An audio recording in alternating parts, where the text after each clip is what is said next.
Hi, this is Karen and Ted for North America Southwest Family History, and we're going to show you how to put together your 200th year commemorative event for 2020.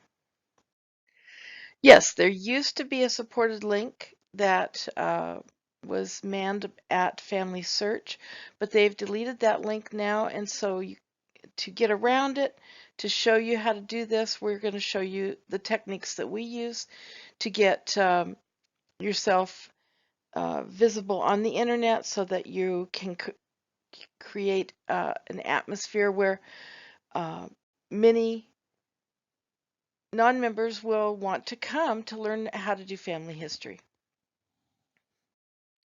So basically this is everything you've wanted to know about planning and executing an event, how to have the perfect family history event, but overcoming fears of hosting a family activity all by yourselves. So you're going to go to lds.org and you're going to click on family history. And then when you get to family history, look for activities. Click on that. Then you're going to look, and ordinarily here is where you would see Family Discovery Day or hosting a Family Discovery Day. But instead they give you lots of activities that you can do at home. Well, we want to create an event at the Cultural Hall that so we need to pick some activities that are conducive for that. And you can pick whatever ones you want. And so this will give you a wide variety. So you can basically just jot down some ideas, create a booth, and then it will be either interactive or they will be able to act themselves when they walk up to it. So now you'll be working on your own, but we're going to guide you. So the idea is to inspire members in your area to take family names to the temple, to strengthen family ties, past, present, and future. And by having this event, you're going to inspire non-members in your community to grow closer to their kindred dead. So I'm going to attach a PDF handout with kind of a checklist for success, and it'll kind of show you what to do. But this is basically what you need. First, you need to talk to your bishop or stake HC over family history to make sure it's okay to have the event.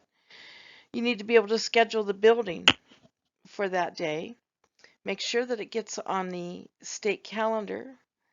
Checklist for success, your staffing. We're going to talk about food. We're going to talk about setting up a team. Diagram of tables and chairs. We've got that. And then you need a breakdown team because you're going to be exhausted at the end. So please note that the information here, everything that we do here is going to teach you how to publish it right out on the internet for those who are searching in your area for a family history event. And it's recommended that you create like a separate email account to manage those inquiries. So you can create a Google sign-up form, or use the free version of Sign Up Genius if you want people to sign up to come to it. Signupgenius.com is a free uh, platform that we use for scheduling people at our stake center. Uh, so let's see. Create a Gmail address to handle the traffic and response emails. It could be something like saratogaward@gmail.com. Make the password something that everybody on your family history team will be able to access so that they can help answer emails too. Create a blog for advertising. Well, that's free with your Gmail. So you should definitely do that because when you put something on a blog, it goes right onto Google. Let's see, put a Google Map link on your blog page.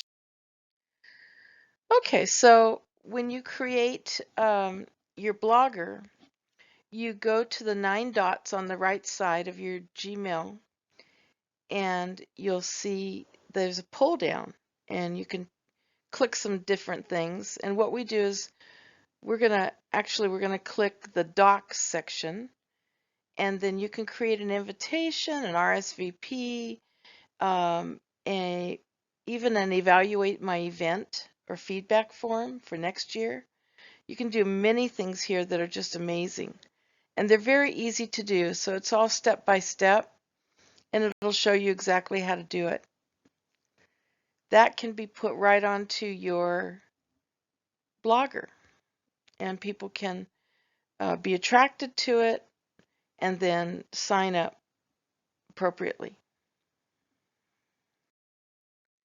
So the next part, if you want to create a blog, same thing. Go to the 9 dots and then click on Blogger, and you'll be able to um, select the button that says New Blog. It'll be up on the left-hand side. And then not New Post, but New Blog. And then you'll be able to um, click the different theme. You'll be able to click the different color scheme you want. And it's really fun to set this up. So if you ever have problems doing it, why don't you just give me a call? My number's right there on my blog. It shows how to find me, and I'll walk you through it. So this was great. We saw that we found this planning guide that had not been delinked, and it's very helpful. So I created like a little PDF of this program so that you can actually click on this. You don't have to type everything out, and you can have a little book that kind of shows you step by step how to do it.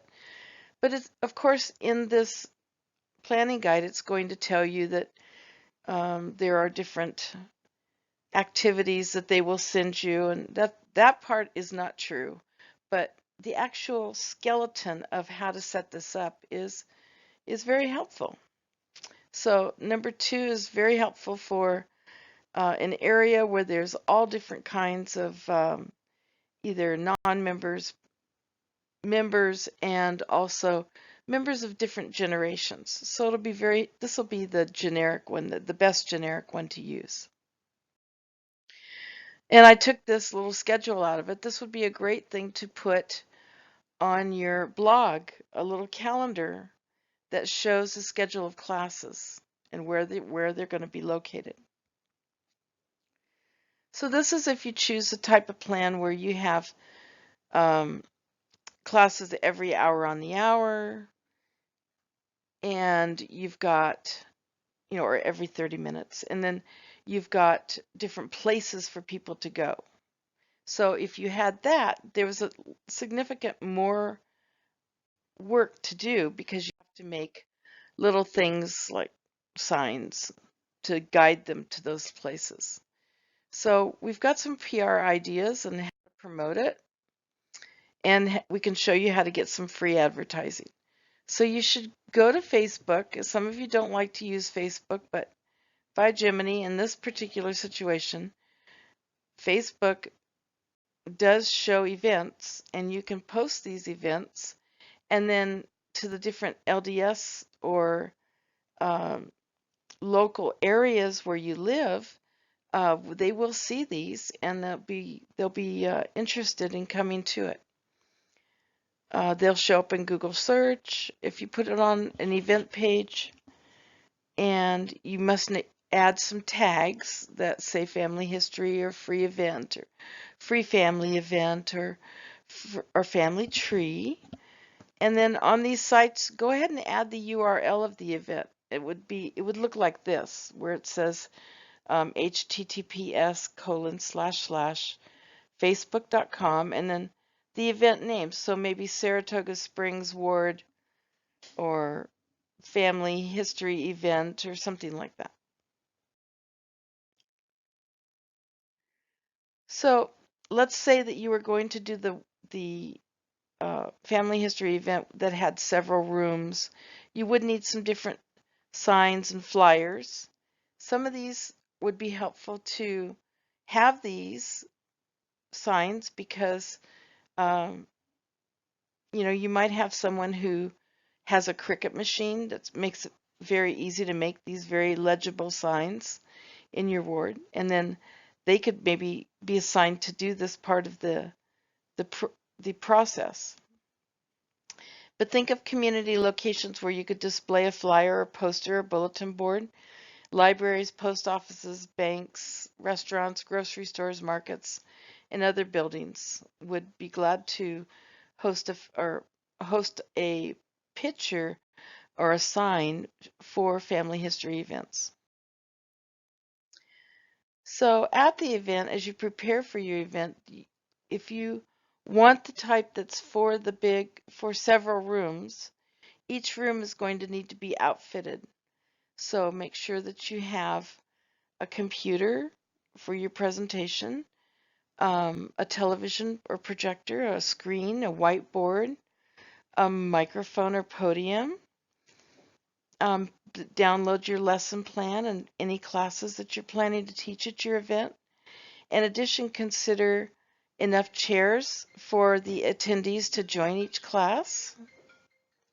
Maybe classroom signs on or near the door used for the event to make it real easy for people who have never been in the building before to come to the building and partake of this event. So the next plan is one that just uses the cultural hall. And this is one that we do a lot. We do it and we actually call it a linger longer. So this will help you plan for it.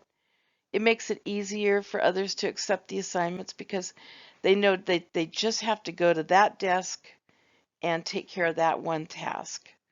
So timing's important, and if you choose these hours, you need to definitely offer some kind of food, like 10 to noon or 4 to 6. Probably should serve some kind of food. So what kind of assignments should you make? Well, you can set up the cultural hall in a U shape with tables and chairs for consultants on one side and patrons on the other. You can bring several extension cords and outlets so that people can bring their own laptops. You can have one sign which is reusable for future events. And we've made these out of 12 by 12 scrapbook papers. And we can cover them with clear contact paper so that they can be reusable. Basically, you either pin them to the wall behind the station or on a tablecloth. And I get all my tablecloths from tableclothfactory.com. They stretch over the 6-foot tables and loop onto the bottom, and they look really slick. And they're very classy looking, and they're extremely inexpensive. So stations needed. Well, we always like to have a clerk, a word clerk, sitting at a table with his computer, and he can help with member records, make sure that they can be able to get their login. The login, if their login to Family Search is unknown, there's be someone at a desk that can help them get on track. Ancestry, if there's someone who's really good at Ancestry, put them there. How about scanning pictures? This could be a teenager scanning pictures to someone's laptop or their drive. Documenting history. If you have a sister in the ward who's really good at scrapbooking or writing family history, put her here to give some ideas. For indexing, you want to put an expert indexer there. They will show them how to do it. Printing names for ordinances, there should be a table with a printer there.